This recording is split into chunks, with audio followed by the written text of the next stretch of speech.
Si va con la seconda dal Savio, cavalli di 2 anni, Zoldegad, Quick Tuesday, Ipraxa, I Dream Style Horse o Style Horse, Ilariaz, I Love Mom GPD, questa è la prima fila. Ischia degli Ulivi e Ignusa Matley in seconda, i favori in chiusura sono per Quick Tuesday, di misura però su Ilariaz. Vediamo la partenza. Leggermente discosti Ilariaz e anche Quick Tuesday che sbaglia. Numero E così 2, è il numero Quick 3. Tuesday squalificato. Ipraxa che va a condurre ai Dream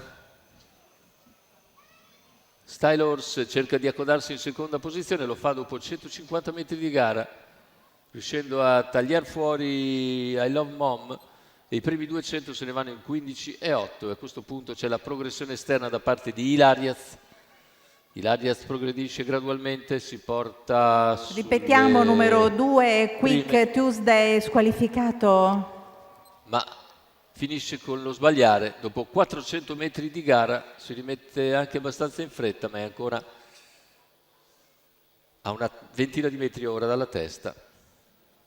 Testa condotta da Ipraxa dunque, che guida su I Dream Style Horse, I Love Mom GPD.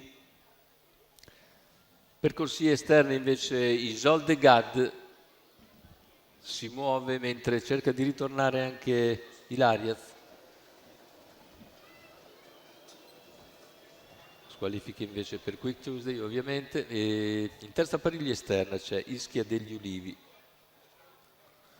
Cavalli che hanno completato un primo giro molto tranquillo, nell'ordine dell'1,5, ora il chilometro, in 1,21,1, si va sempre sullo stesso andamento lento. Il vantaggio è Ipraxa,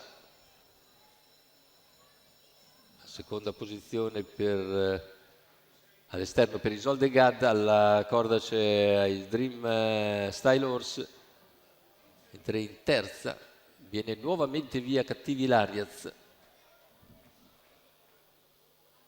ma intanto allunga Ipraxa.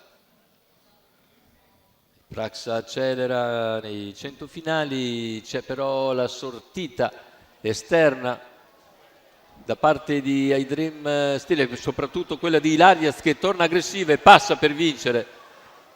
Ilariaz, nonostante un errore sulla seconda curva, all'inizio della seconda curva, riesce a portarla a casa. 2,8, 1,19,6 ufficiale, 31,3 a chiudere, ma ha fatto un bel numero comunque Ilariaz, che ha dimostrato tutto il suo potenziale, ancora da rifinire probabilmente qualcosa a livello di carattere e di meccanica, ma Ilariaz ha dimostrato di andare davvero forte. Antonio Di Nardo l'ha guidata con molta cautela e ha dovuto anche sopperire ad un errore, ma alla fine ha avuto ragione. Ilariaz, Antonio Di Nardo e Cristian Rizzo.